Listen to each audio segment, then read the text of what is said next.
Well, welcome to the Weekender. Good morning. It's bright and early. It's bright and early. I'm half dead. So, Justin was up shitting all night. We start again.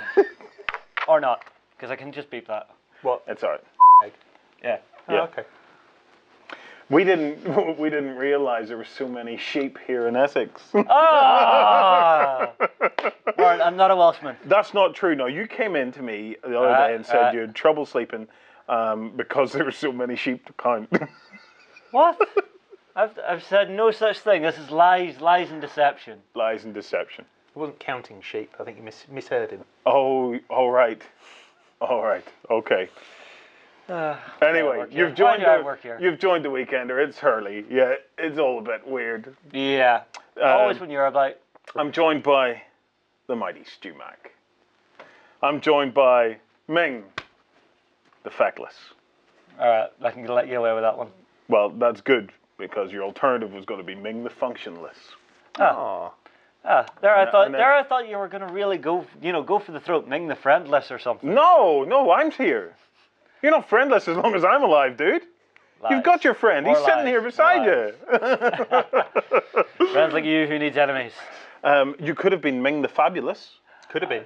No. Could have been. No. The beard is growing. I'm scared to touch it. It's getting to good tugging, Ling. You need to. I don't need to know that. You need to get Lloyd to do you a new picky on Beast of War. Yeah. I've seen one or two people down in the gaming hall have seen pictures of me without a beard and have just went, no, that's not right. Don't ever shave it off. And you are now convinced that you are not Rod Halford. You are the son of Rob Halford. No. The one that worries me is take a picture of Rick Priestley. I wonder if he saw in Wild Oats in Ireland in his younger days. Well, do you think you're the son of Rick Priestley? Ooh. Rick, we have your heir. Sorry, Rick. Well played. Anyway, so this episode, we have a lot to cover. One of the big things we're going to cover in this is an event that's coming up in June 8th and 9th. It's a big old get-together between Beasts of War, Templar Crusade 01, the mighty Brian, and Tabletop Nation. We're holding a convention. The Grumpy Old Wargamers convention. Quite right. So more on that later, because I expect you, yes you, come to it. Oh, well, you as well.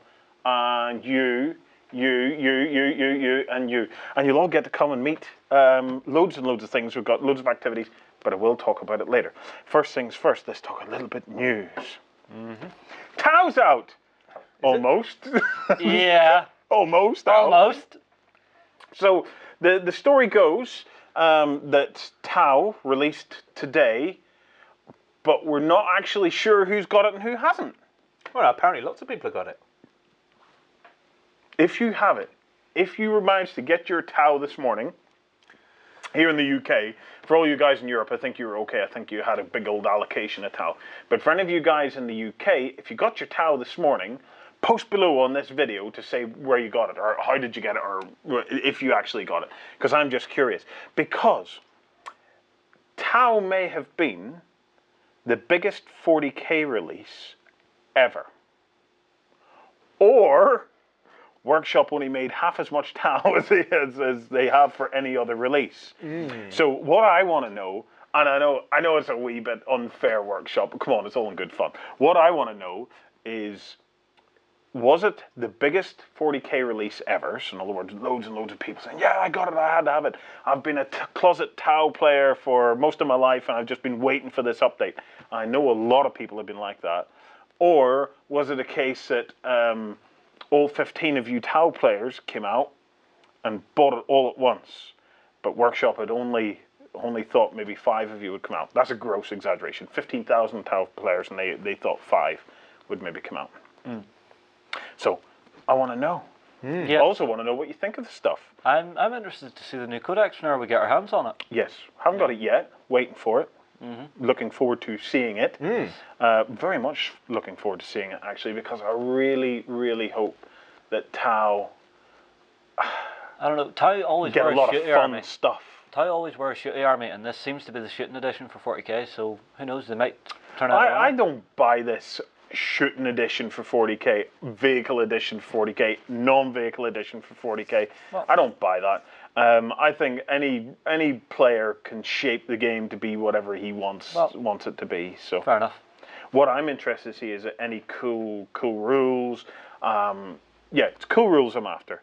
Not necessarily after cheese per se, but you do want some kind of standout units that's going to make your opponent go, oh man, I don't want that thing anywhere near me, because it's those kind of standout units that give you options in a battle, because you can use that to draw fire, or you can use that to distract your opponent.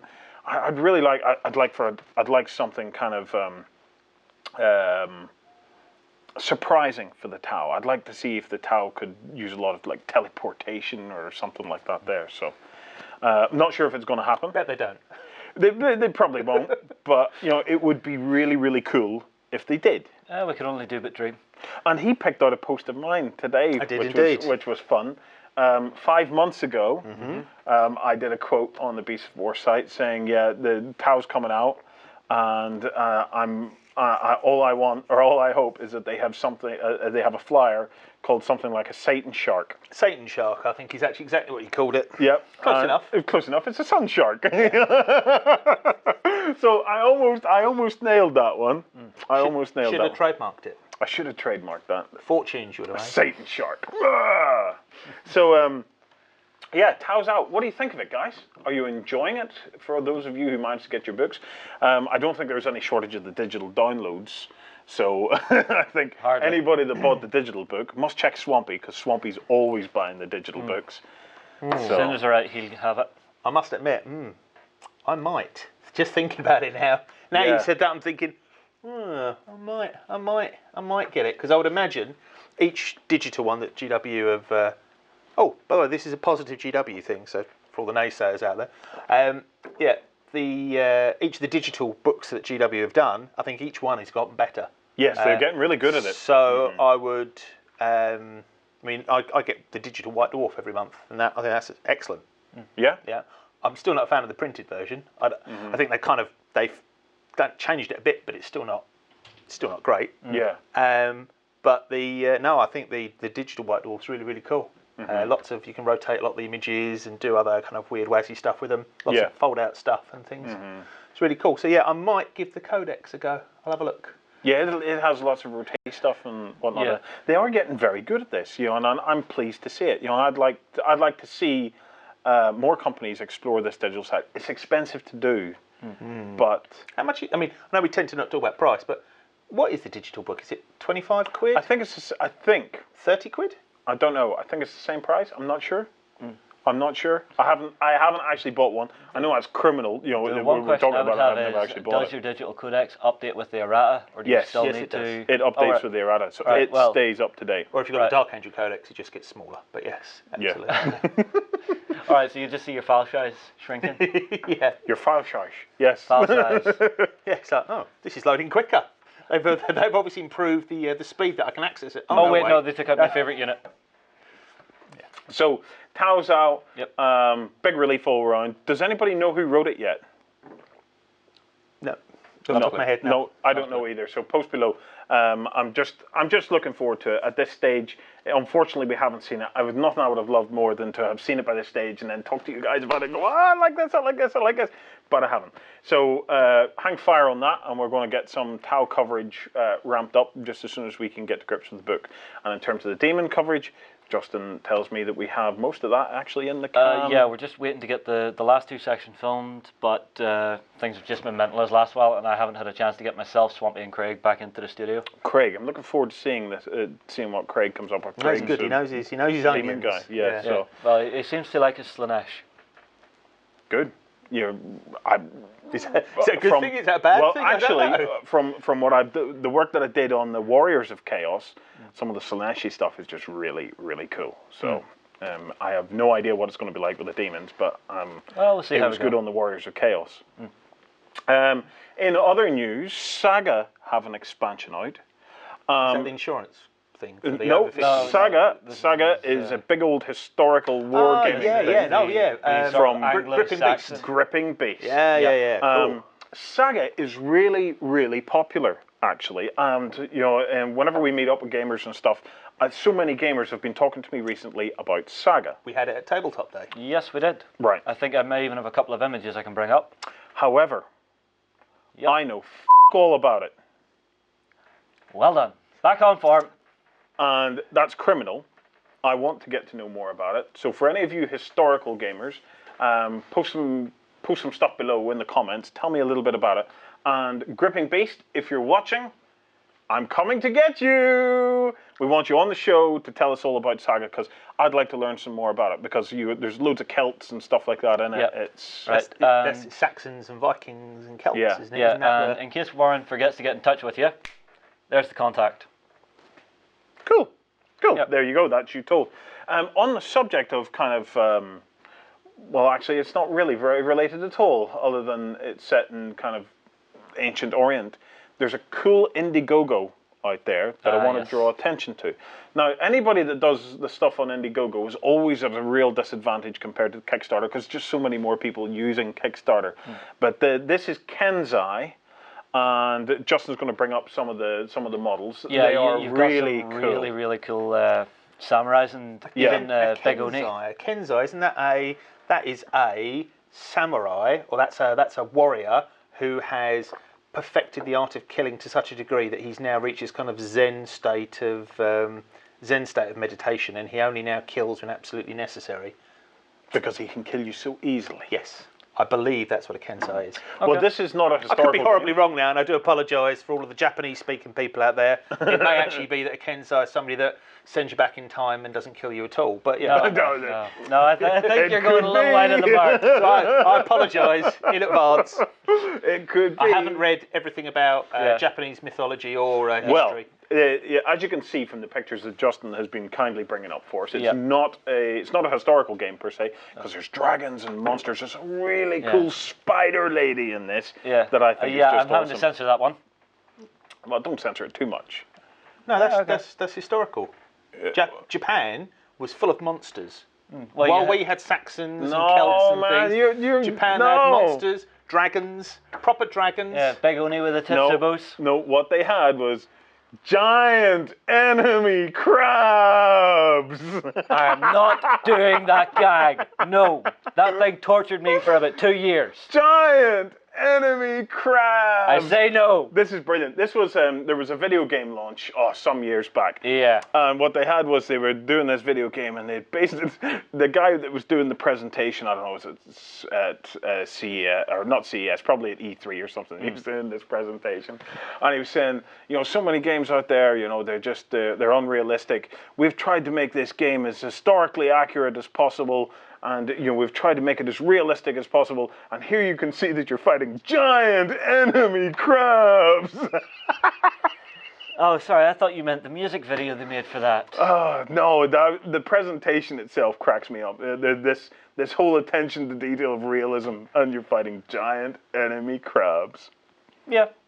Well, as someone who knows all about crabs, Justin, I'm sure you can keep us up to date on that. Enemy crabs, of course, giant enemy crabs. I think if you have crabs, they would be your enemy. Don't know. Depends. Well, it depends. You could have a pet crab. True. Drown them in the bath. Yep. In other news, On the Tables Season 5 has ended. Yep. It's come to an end. I couldn't believe it. Season 6 will be is currently written in to start in August. So season 6, the season that you jumped the shark? No, that was season 1. I think it was season 1, episode 2. It kind of jumped the shark, and then after that, it just gets sillier and sillier. So, season 6, where the writers Ben and Sam are taking a little bit of a break. Who knows? We've plenty of things to work on. We've loads of development work that we want to do over the summer to try and improve the sites and everything. So we have tons that we can be doing, tons to be working on. Yep. And we have to think up a myriad of ways for you to die. Yeah. You guys did kind of run out of ideas through this season. Oh, sorry. Yeah. Yes. Yeah. Sorry. Yeah, you're with us now. yeah, At I'm the beginning thinking, of this season, what? every episode I died. Yeah. Yes. Yeah. No, it wasn't. It wasn't we ran out of ideas, Justin. It got boring. Fair enough. So it got boring killing you. Now you see, what we actually want to do is kill you. dear. And find if we could find a way of resurrecting your body and bring you back as a zombie, how cool would that be? Wouldn't really be cool. We could team you up with a succubus. No, you see, at this point, I'm dead. I'm also brain dead. Don't. Not even going to rise to that one. Not even going to rise. You've to done that bees already, haven't you? Yeah. So yeah, On the Table has finished. It's back in August. Looking forward to it. And like I said, we have some bits and pieces planned between now and then, and we have some really cool stuff to roll out on the site over the summer. Yep. So we'll get on with it then. Yep. Right, Tabletop Day. Great fun. Tabletop Day's been and gone. What great crack that was. I had a blast. I had an absolute blast. I don't know how many people came through. At least 200 different people over the day. So, and loads of people that have never been to Tabletop Nation before. Yep. Also, lots of familiar faces, which was great. Yep. Loads of the guys from Beast of War. Loads of the guys from Beast of War, really and cool. loads of them gave out the actual password on the day. One of them, I was really impressed. His daughter couldn't say it. We just gave one. Yeah. And I got a ping on Facebook or on the site afterwards from a guy saying, "Damn it, I forgot to give you the password on the day." So we've set a goodie bag aside. So next time we see you, we'll get you back down. There'll be one there.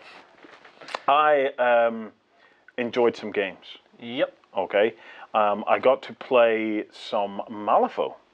Actually, I got to play some Malifaux with Kat, who was great. Yep. If you haven't seen it, we have a little bit of an interview up with Kat. We're chatting about Malifaux. Yeah, I'll have a link in the post below, guys. What an elegant game. Yeah, it's nice, it's light, and it's clean. Yeah, it's really, really elegant. So Malifaux's played with a deck of cards, so there's no dice rolling dice involved. in Malifaux. Well, real gentlemen don't use dice. They play with cards. They always do. The cards themselves, you could effectively, in fact, not effectively, you could just play with a normal, really cool deck of cards. So if you had your favorite awesome deck of cards, you could play with that. Yeah, and then Malifaux do sets themselves, one for each faction, and then you have a retro card deck. Yeah, there's some really nice limited edition kind of decks, which I think are gorgeous. Yeah. I played the Ortegas, I think they were called. They were kind of like mad cowboy Mexicans. Yeah, you had Papa Loco. Papa Loco.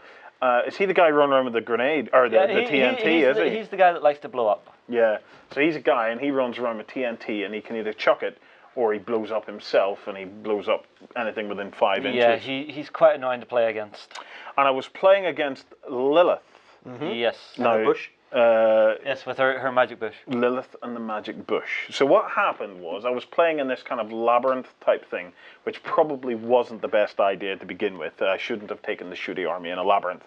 However, I was already standing on that side of the table, and I didn't want to have to move to the other side of the table. As with all gamers, Warren was lazy and got beat. So I thought, no, these guys look cool to me. And Lilith was over at the other side of the table, and Lilith had this big old monster, a big old kind of demon thing with wings. Yeah, the big Nephilim. Nephilim. See, this is why we keep you around, dude. So we had a Nephilim, and the difficulty was I was shooting away, and I thought I was doing great damage. And then the Nephilim in one turn just went whoop right over and started to beat the crap out of me. Lilith then went whoop right over and cast a tree. So Lilith is able to conjure trees or bushes or whatever. Yeah, whatever you want to call it. In front of me, thereby blocking... Shrubbery. A shrubbery! A shrubbery, you say. A shrubbery! So she cast a shrubbery in front of me, which of course blocked my line of sight.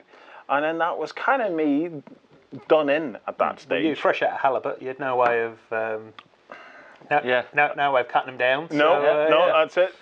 Nothing I could do. Nothing at all. No herring, nothing. Yeah. So Slightly imbalanced, but then I suspect that Kat did that quite deliberately because Kat loves to hammer me. I played her in Magic the Gathering, and she toyed with me. Yes. I was dead, and she deliberately kept me alive just to toy with me a little bit before completely decimating me. You see, you say It's toy. not much fun. You say toy. Yeah. She's probably teaching you. Yeah. You No, can't she learn toyed if with you're me. dead. Man. No. The look of evil pleasure in her eye. I'm sure you're imagining that. We're going to see if we can get Kat onto some videos because she is awesome. She is absolutely awesome, and she's a lot of fun. She's a great gamer, so we will do our best to get Kat in some vids. We have some new people to introduce to you guys over the next few weeks, so we're looking forward to that. They've barely gotten used to some of the ones you've already introduced them to. Yes, but what we realised is that Sandhurst has... They were no bloody good. And Sandhurst has so many people more that we're cufflinks, you know? So we have more Cockneys when we have more Sandhurst boys coming, so it's going to be great. Why do I get the feeling there's at least one gamer out there doing the Stewie Griffin just going, I don't like change! Yes, of course, but change is good. Change is Yeah, healthy. it is. Would that be a young Michael Caine saying that, or? I didn't think I sounded like Michael Caine, but okay. I couldn't work out quite who you did sound like. Before I forget... Oh dear, don't. Oh, hello, what's this? This has been in my pocket since Tabletop Day. All right. Bucket list? It kind of is. It is a bucket list. What it actually is a Malifaux list. I enjoyed Malifaux so much that I went round with Andrea, because Andrea has always been talking to me about she wants to get into Malifaux. And we picked 2 factions. Yep. So we're going to explore these factions, and I'm going to... There's a guy here, Nick. I believe Nick has maybe appeared in a video or something. He's appeared in a couple of unboxings. Yep.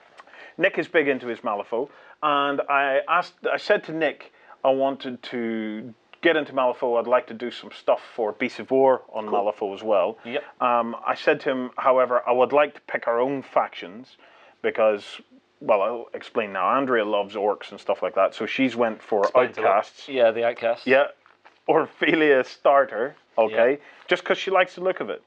And I've went for the Hoffman starter, just because I like the look of it. And a point that I'd like to get across to anybody watching this is, sometimes getting into a game is just about picking what you like the look of. That's what I did when I got my starter set for this. I picked up Rasputina. It's especially with a game like Malifaux, because there's so much in it now and it's so diverse. I think it is just a case of having a look through and seeing what you like the look Nick's of. into the old 10 Thunders, I think, is his choice of force at the moment. So yeah. So if you want to follow along, go and pick something you like the look of, or if you want to follow along more closely, have a look at the Hoffmans. I picked the Hoffman starter set because they're all kind of like little steampunky, robotic-y, mechanical kind of guys. I picked them, if I'm being honest, because I think they'd be easy to paint. Okay, I like metallic things because I get to use dry brushing and I get to paint them up. And it'll be a lot quicker. I'm saying nothing this time. You're not I'm allowed to okay slag with off our having had painting. you pissed off at me last week after the XLBS. These guys will be copper though, I won't make them grey. Well, it's steampunk, obviously. It has to be drab grey. copper or brass. Yeah. So it's has to be. So I've picked these guys off, and they're worth you going and having a look at, guys, because I think they look really cool. Apparently they play quite cool too, but I wasn't so concerned about that because I've heard so much about Malifaux being a great game. I don't think there is a bad No, it's a little clan like or whatever you Infinity call them in in that it. regard. They're all just pick the models you like the look of and just go for it, or mercs for that degree. And then Ophelia, looking forward to seeing that and seeing how Andrea gets on with that. But myself and Nick will hopefully be doing some videos on that in the very near future. I'm looking forward to it, guys. Yep. I've got starter set, a mechanical attendant, warden, peacekeepers, rifleman guards, lawyers. Lawyers. Loads of things. Liars. Yes, lawyers. What about you? You had a good day. You got a round of applause after Spartacus. Yes, first game of the day, end of Spartacus. Big round of applause for the winner. And then I got another... Oh, is that why you got a round of applause? Because you won it? Yeah, I kind of did the Roman commentator voice, just saying, "Ladies and gentlemen, I give you the winner." What? Where are these accents coming from? He's on fire this morning. What is going on? It's like you're channeling. You're channeling these various spirits. I kind of had a lot of sugar today. Earth command! Earth command! You're embarrassing me now. So, so you had fun with Spartacus. You knew fun. that because Yeah, we love Spartacus. We knew we were going to have that. Anything else you played? Yes, I borrowed this off Swampy this evening. Pandemic. This is a game where you're playing a damage control team. Right. Trying to cure diseases across the world. I've played 5 games of this so far, and I have not beat the game yet. Right. And now the box is going to beat me trying to open it. Okay, so you're playing a game about curing diseases across the world. Yes. While spreading diseases across Essex. You son of a... I'm sorry, but that was uncalled for. But no, here you are. Okay, so there you go. So basically, each of the coloured dice, or the coloured cubes, represents a disease. Right. Then you have your infection cards. Yeah. And country cards as well. Right. So the whole idea of this, you're trying to get the cure for all the diseases. Yep. And save the world. You cannot beat this game. You can't beat it. It's a very rare day when you do. Uh-huh. Like I said, I've played 5 times. The last time I played, we came within 1 turn of winning. There was literally 1 yellow cube in Mexico City that we couldn't reach in time to cure so it's the a disease. cooperative game? It's completely cooperative. Because, have you looked at the commonly overlooked rules? Because that might be why you guys were. That's maybe why you lost. Maybe. But no, look, you each have a card that tells you who you are. So you could be a contingency planner, a dispatcher, a medic, a researcher, a scientist, a quarantine specialist, an operations expert, and a sex maniac. Thanks for that. But no, each of them has their own ability. Yeah. So you'll have a team of 2 to 4 people, all trying to save the world. And depending on how your abilities interact with each other, it makes it harder or easier to actually win the game. Yeah. So you can come to this game over and over again and have a different game each time because you're playing with different players. Yeah. Sounds like a potential candidate for Feast of Games at some point. I would say very good candidate. They already played this on Will Wheaton's tabletop. It's actually an incredibly quick game. I think their game took an hour and a half. Yeah. That was all the interview stuff that's done between. Really, this game is the fastest thing I've played all day. Really? Yeah. Cool. Well, if you fancy a game of Pandemic, head on out there and pick up a copy. Yep. This went down really well on the day because I seen loads of people playing this and even walking out with copies of it as well on the day. So, gets a thumbs up from you. Thumbs up from me. It's great fun. Absolutely great fun. Well, it brings you back going, I will not be beaten by this game. I will defeat you. Well, I hope to get a game of it with you to see what that's like. All right, cool. Me and Stu got a game in. We did. Right at the end of the day. That was absolutely fantastic. I cannot rate this high enough. We played Citadels, and we played it with 8 players. And there was a load of guys from Beasts of War. Hello, you know who you are. We had the best crack ever. You got the live experience of Warren when he's losing. It was great. Yeah. It was great. I had so much fun with it. And it was... what the purpose of the game is, we don't have it here, unfortunately. But every turn, you draw a card of who you are. So you could be a thief, an assassin, a king, a bishop, a bishop. Any of these things, and then these guys have little abilities. And what you're trying to do is you're trying to spend gold to build your citadel. So you're trying to get gold to spend gold to build your citadel. And then at the end of it, whoever's got the most valuable citadel wins. Yep. And it basically, it lasts... you guys played for a good 3 hours. Yes. But there was 8 of us. Yeah, that was the and max we game. were learning as well. It took about, let's be honest, it took about 10 minutes really to learn the game. But in that 3 hours, we just had the best crack. Yeah. It was brilliant. It was hilarious. Absolutely hilarious. It's hard to say if there's any kind of strategy to the game. There's loads of strategy to the game, but the game ebbs and flows so much that you can only be so strategic because there's so many other people influencing the game. So it's not like a 2-player game where you're strategic just against the other person. There's so many there. It's just so much fun with the ebbs and the flow. What I like about it as well is it's got a lot of replay value because you could just play with the game itself. You actually get the expansion, Dark City, I think it's called, inside. It's all built in, and the expansion is basically alternate cards that you can rotate out, what have you. The great thing is that you can play it just as it is, and then just by adding one of the new characters from the expansion, totally changes how the game plays, and you've got 9 potential new characters that you can add into the game. Yeah. So you've got, hundreds of different experiences that you can have. Plus, there's loads of these. Each of the elements of your citadel are colour coded. Like red is military, green is trade, blue is religious, and so on. But you get purple is exclusive. Yeah, purple, and each of the purple ones are unique, and they have a large game effect. And the core game comes with about 6 or 7. So they're quite unusual. Yeah.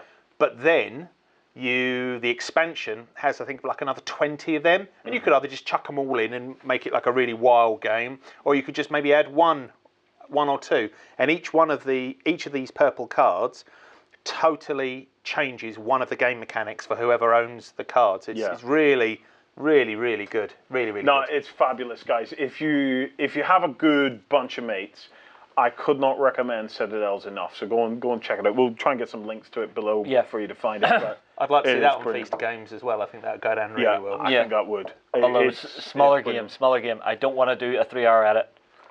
It would destroy me. We'll do that maybe as a live one, and we'll get any of you guys. We'll get the guys back who played with us that night. That'd be great. Get them back. And we do a live stream, of Citadel from the bar when it's all right. When it's a little bit further on. The when it's beers will be flowing. And, it'd be good. We'll do a live Citadels. Okay, Citadels live. Okay, can I request a 5-minute lag just in case you get drunk and say something you shouldn't? I don't drink. Oh, fair enough. Boring. So, that was Tabletop Day. There was just so much that went on the day, but if you haven't seen it, go and check out some of the little interviews and things like that there. Some were filmed late in the day, some was filmed early in the day. Tutatis, I know Ben and Sam played a lot of Tutatis. Yeah, they were... X-Wing was on fire. Everybody wanted to play X-Wing. That's because the TIE fighters were shooting them, but it was great. So, we also had Infinity and Mercs there as well. Yeah. Lucas came down again. Lucas was there doing Mercs. That was great. We had people queuing up wanting to get involved. That was a really good sign. Dreadball, that went down well. Dreadball was there. Hordes and War Machine. Yeah, we had Kev was running through some games of War Machine, which is really cool. We had Space Hulk there. We did have Space Hulk. That's right. With the soundboard. With the soundboard. We had the Deep Space Assault console up and running. Which people are asking about. Why is that not back up for download? Leave that with me. I'll have a chat with Lloyd and we'll see. I know it's been one of those projects that's kind of there's been a bigger fish to fry. Dusted into a corner. We'll see if we still have the files. Had HeroScape knocking about. HeroScape was there on the day. Unusual looking game, but once you kind of got into it, it's familiar. I have a copy of that, Do you? You do? Yep, I have a copy of HeroScape that I bought ages ago because it had minis in it, and I thought, I have to have it. I've never ever played it. And I'm not sure all the bits are in there anymore because I think I took a dragon out and repainted them and stuff like that there for my dungeons. Well, if you're not going to play it, stick it on eBay because as I understand it, HeroScape stuff is worth a fortune. Really? Yeah, the guys that were down for playing HeroScape, Jim and some of his buddies, when they discovered that we had a few HeroScape bits knocking about at Wayland Games, they were all over them, and they literally stripped out the last of the stock. So, moment of shut up and take my money? Yeah. I would never have guessed. I would never have thought. It's one of those ones where it's got all the trademarks, all the hallmarks of a high production value game. So there's loads of plastics, there's loads of expansions, and there's a massive range to it. They had that big, massive board set up. But I think there was an unrealistic expectation because even though it's like a board game, really. It's a war game. It's a war game, and because the board is made of hexes and you have to build it, it will probably take you about 40 minutes to actually build the battlefield before you've done anything else. So I think for a lot of people it was a barrier, and other than maybe the initial starter box when people bought it and didn't really know what they were getting into, I think it did fall quite flat. With the kind of the wide audience it was aimed at, it kind of fell flat. Whereas for us lot, it was an amazing game, really quite decent production values, loads to it. But obviously, our small niche, as it were, wargamers, weren't enough to sustain the massive, because it was a MB Games, I think it was. So big old production cost behind that. So they had huge costs involved. So they binned it after about 18 months, 2 years. But there are for HeroScape, I think there's even Marvel heroes. So you've got like the Hulk. Really? I know the bit that I do know is it's kind of heroes and monsters from all time periods, all in this one location. Yeah, but I believe towards the end there was even licensed properties going in there as well. It's all and to be honest, that doesn't really appeal to me, where you bring everything from everywhere all in the one place. So my pirate can fight your ninja? That doesn't appeal to you? Not really. Well, the pirates and ninjas thing I don't... But my cyborg will come get the both of you. And then it's a cyborg will drop in... and you're both pretty done in. Sherlock Holmes is giggling in the corner.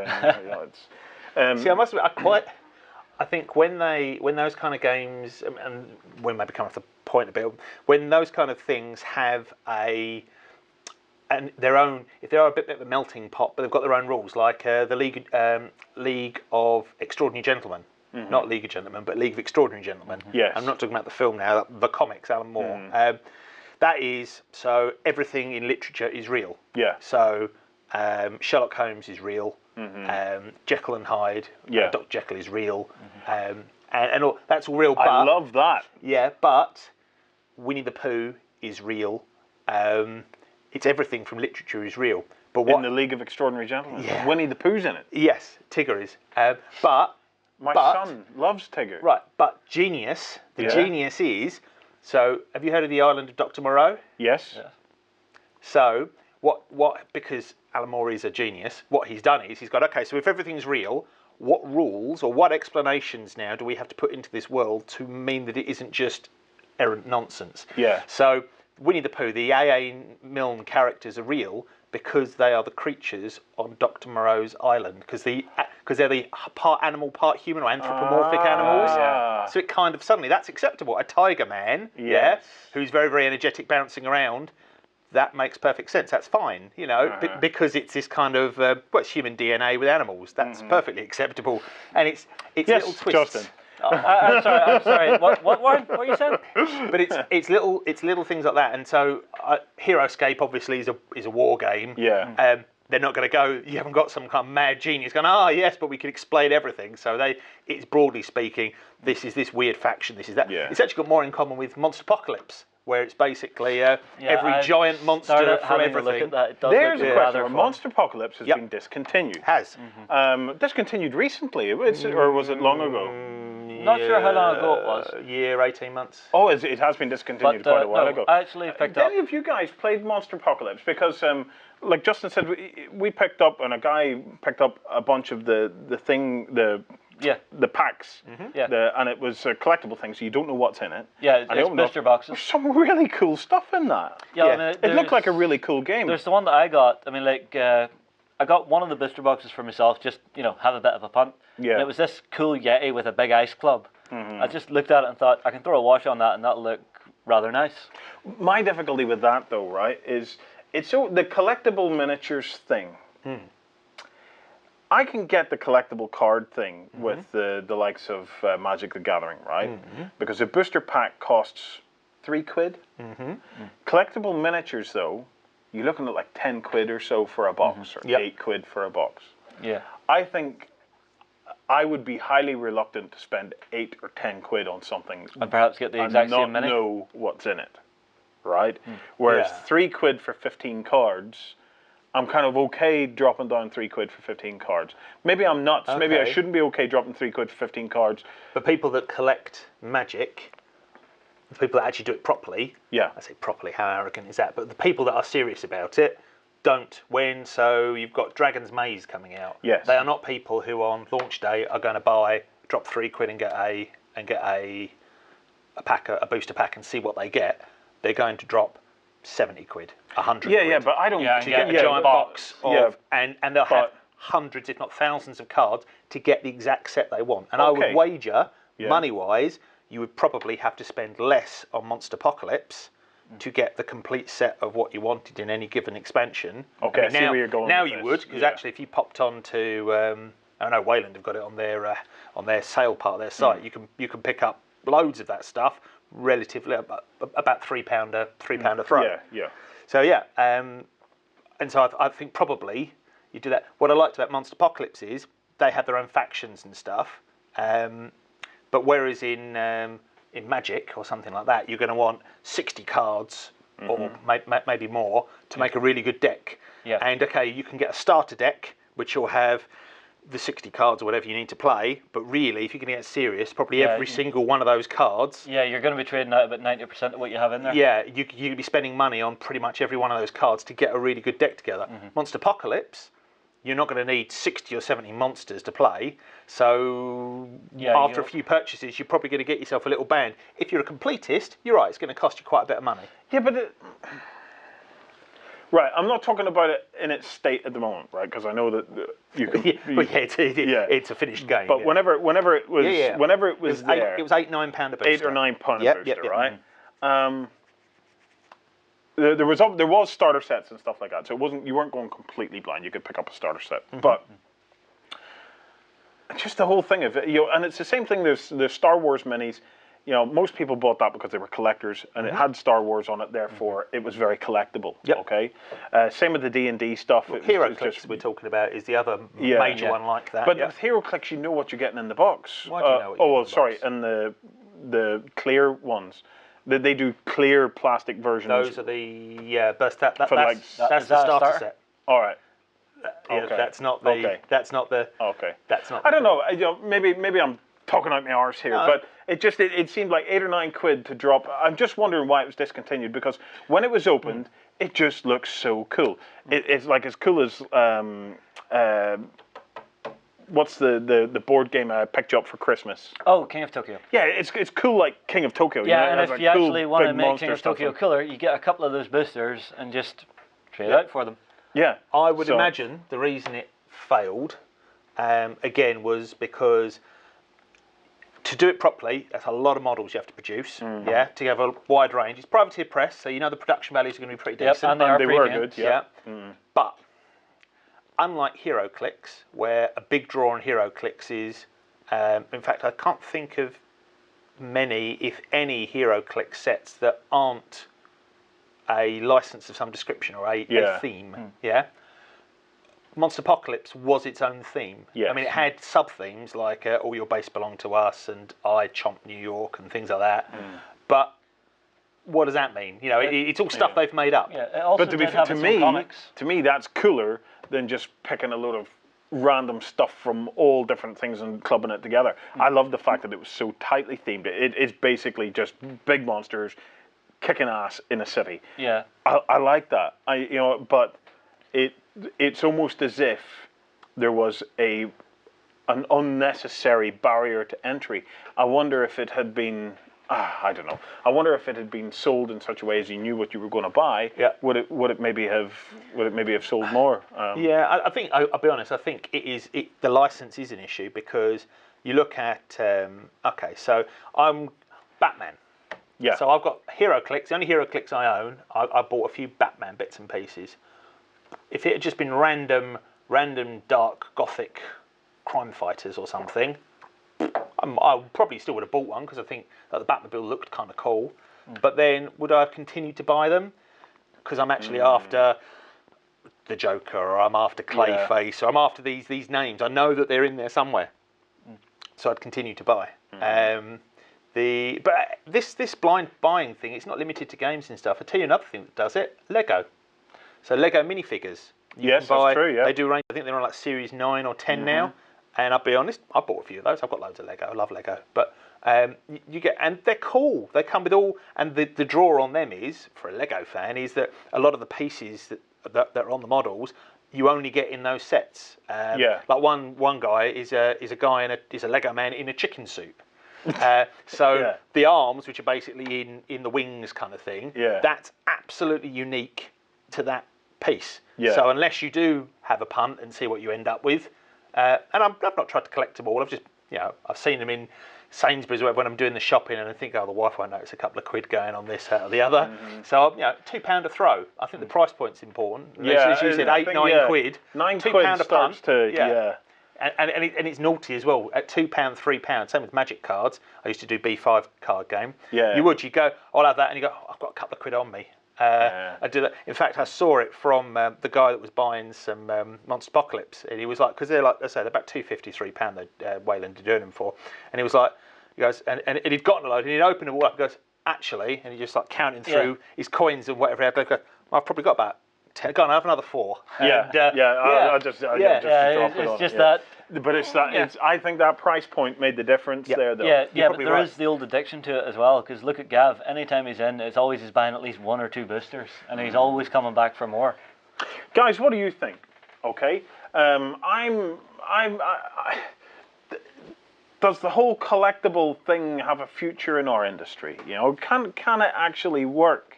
Because it doesn't strike me that any of those collectible things, miniatures things, work massively well. Like, none of them have completely set the world on fire as far as I can see. WizKids seem to be able to support. What else do WizKids do? Yeah, I know, but they do a lot of different things. You know, there's constant churn there. I've never seen one particular range of it. You know, even the Star Wars minis, you know, they don't do it anymore. No. I've never seen one completely have the longevity of 40k. But that's not. Yeah, but I think you're comparing apples and pears. That's not how it works. It's like Magic. They don't produce a Magic card set for all time.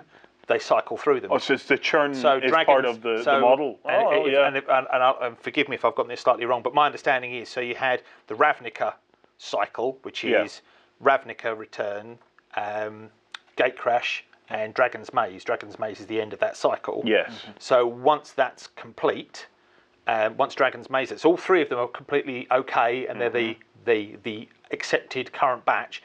Once the whatever comes out in 3 months' time, 4 months' time, or 3 months' time after Dragon's Maze, that'll be the 2014 core set. Whenever the next expansion comes out, that will then knock off one of the ones from the back end of it. So it does cycle. You have different out of date. I mean, if you and I were to just play a game of Magic, in all likelihood we would be able to use anything we wanted to. Yes. But there are and you've seen some of the money, some of these things. some of the ridiculous tournaments. But that again, that's a whole side of that style of gaming that is different to. Yeah. I mean, if you saw a 40k camp, a 40k tournament with like a £10,000 cash prize, that would be unusual. Yeah, they'd be at each other's throats. But here's the question then, right? Obviously the model can work because Magic the Gathering has shown that the model can work. Yep. Yet it's never worked like that in miniatures. There's never, can you name me the Magic the Gathering of miniatures? No, HeroClix would be the closest one that would come to it. And it did what? HeroClix. Well, I know it's still going, but but even HeroClix is completely different themes. Yes. You know, it's so it's not there doesn't seem to be locking itself into year after year of the same content. But Superman can fight Spider-Man, who can fight Captain Kirk, who can fight HeroClix. Frodo. HeroClix is all intercompatible with each other. Yeah, so you can fight Frodo. There might be one set has a different rules, but on the whole, they're all intercompatible with each other. Yeah, I'm not taking bets on that fact. And so,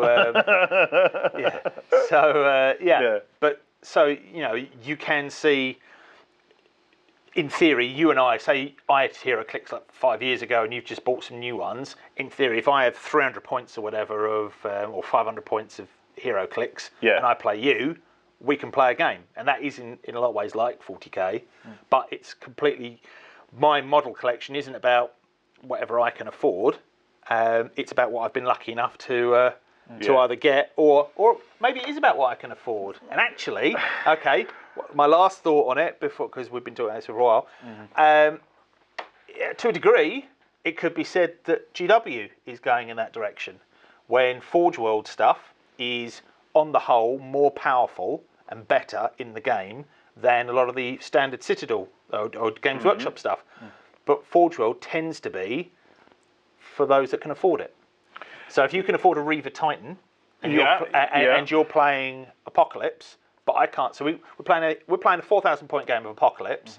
You put a Reaver Titan on the board because you can afford it. I can't possibly afford that, but I've got enough chod that I can put on the table that I can kind of make 4,000 points. Yeah, because the points value should hopefully balance that out.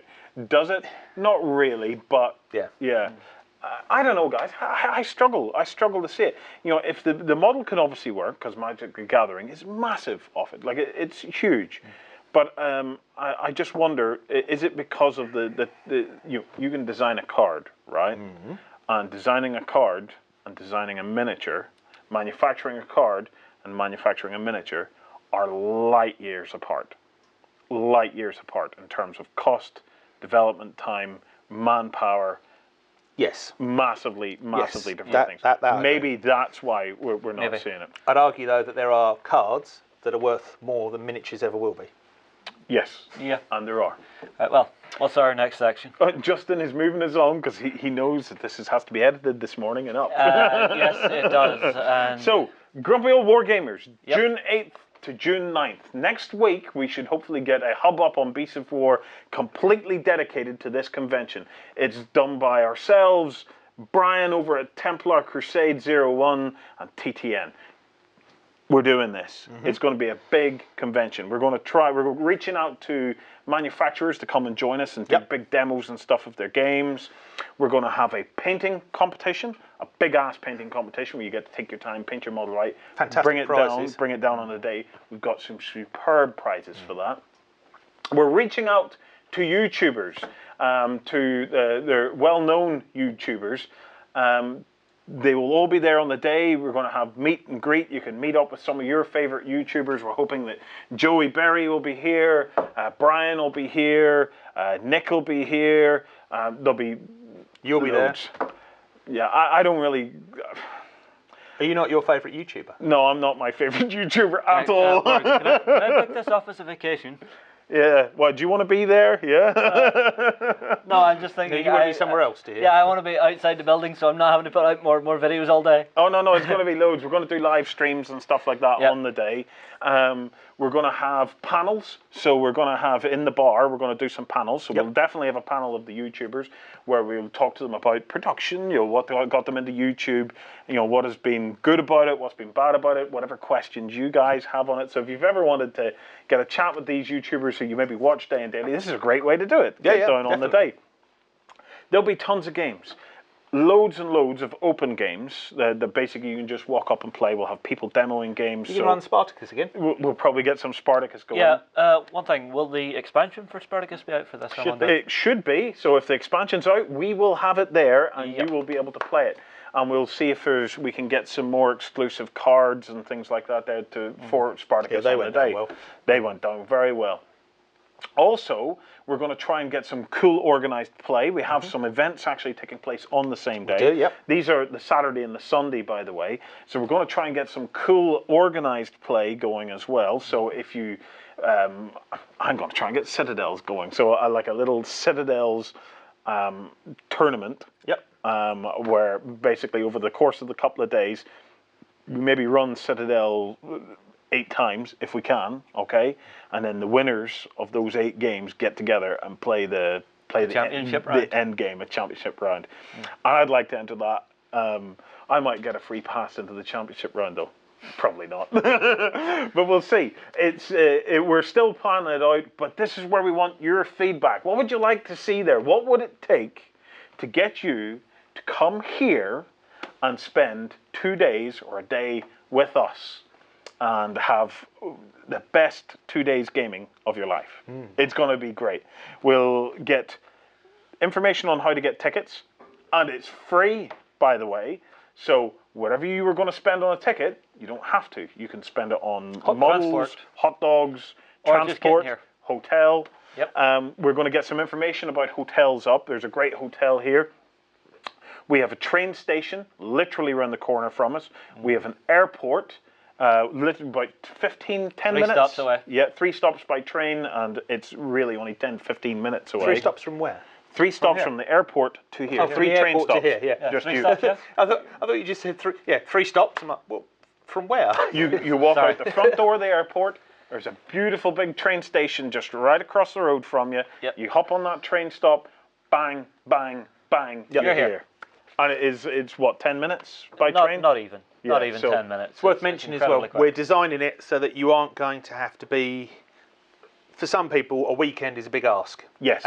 So effectively, all the major events will be happening on the Saturday, but Saturday is going to be so manically busy with loads of cool stuff going on that really the Sunday is going to be more about your the casual game? recovering from the Saturday and just enjoying some very casual kind of cool chilled out gaming. And it's also a great way that if you missed something on the Saturday, most of that activity will be not repeated, but will be like some of the demo games will still be going around on the Sunday. So it's a good opportunity for you to catch up. If there's something you've really missed, you can probably tap someone and go, "Would you mind getting this out again for me?" That's it. Yeah. But the panels, the painting competition, and all the one-off event type activity will be focused on the Saturday. So if you have to pick one of the days because you can't get a weekend pass, Saturday's the day. Saturday's the one you want to go for, folks. So post below about it. Any ideas, anything you'd like to see, anybody you'd like us to reach out to get them there on the day. Like I said, we have between now and June 8th. It's going to be an amazing day. Help spread the word. So if you've got a YouTube channel or a blog or whatever, please start spreading the word about it. It's the Grumpy Old Gamers Convention, June 8th, June 9th. It's going to be awesome. Yeah. I cannot wait. I really cannot wait. It should be a good laugh. So there'll be more on that, as I'm sure you'll be well aware. And like I said, we're going to do a big splash on that on Beasts of War, and there should be a link to pick up your free tickets and stuff like that to reserve a place, just so as we have an idea of numbers on the day. Will we give some stuff away before we do the XLBS? We have a really cool XLBS today, so we're going to pitch a community project. One that I'm very excited about. Well, it's definitely one they'll want to return for. Yes, there's a pun in that. There is a pun in that. So if you're curious, come on over to XLBS where we'll continue, and we're gonna talk about this community, this backstage project that we're going to run. Okay. So the Infinity Steel Phalanx. Steel Phalanx. Sorry, what did I call it? Phalanx. Oh, Phalanx. What's a Phalanx? I have no idea. I don't know if I need to beep that or not. Well, I can imagine what Phalanx is, but yeah. Sorry, Phalanx. Yes. Phallus. Phalanx. Phalanx. Phalanx. Phallus. Steel Phalanx. The Infinity Steel Phalanx. Infinity Steel Phalanx. Yes, and it's been won by Largrar. Largrar. Well done, mate. That Infinity Steel Phalanx will. Good Phalanx. We'll be on it. The Freudian slips just keep on coming. Remember, you have to claim your prize. So click the link below where you get to claim your prize, or up above. Go to the contact menu. You can do the next one. It was the Achtung Cthulhu. Ah, right. You're giving me the long one. Right. I'll read it if you just right. All right. I'll introduce it. You read it. Okay. Right. You remember a couple of weeks ago we had Chris from Malifaux across, guys. Well, we've picked our winner for the Achtung Cthulhu competition. This is the character that has won and is going to be written into one of the Achtung Cthulhu books in the future. And you get some goodies as well, if I remember correctly. So we'll go back over it. We'll double check it, and we'll get that sorted out. So Lawrence McCarty was originally a soldier in the British SAS in Africa. He now works as a chaplain for the British Army. Deeply scarred by the events in Libya, when a pack of what seemed like hairless dogs, the Hounds of Tindalos, ambushed and killed his whole squad. Now a man of faith, he is determined to keep all of his unit alive for fear of being alone again. Some say... That was a sneeze, I apologise. Hand of Tindalos just off screen. Some say he was driven half mad from Libya. Even if it's true, this man is the most fearless human being alive and will fight fervently. Libraham Harker is the winner on that one. Well done, YouTube, buddy. well from done. YouTube. Again, I guarantee that when he was writing it out, it didn't sound nearly as hackneyed and cheesy as you've just made it sound. It's more in skill. You know, he'll murder half the names. Then when he wants to, he'll just go into that rather cultured voice. I just love it. I just love it. Right, let's give away a Waldrath. Woohoo! Waldrath. Yep. Waldrath. Yeah, Waldrath. Who are we giving it away to? Akira. 667. Akira 667.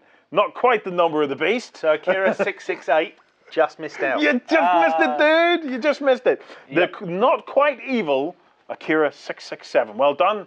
Claim your prize. Yep. And then finally we have the giveaway. This is our backstager. This was the backstager. So if you were a backstager and you commented on our last backstage XLBS, and believe me, they are good crack. You'll want to come along and try them out. Yep. We were giving away Mountain King. Yes. Mountain King. Is this something Mountain with, King. a TV gag or something that he's doing? I'm not getting it.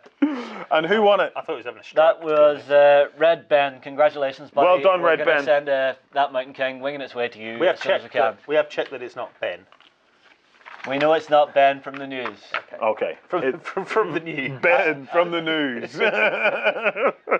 Anyway, guys, that wraps it up for the Weekender. Look, go and have a great weekend. We're sorry we kept you so long this morning talking about, well, loads of stuff that we weren't even supposed to talk about, but it was great. I will say this, with this one having been so long, don't be surprised if the XLBS is slightly late again, guys.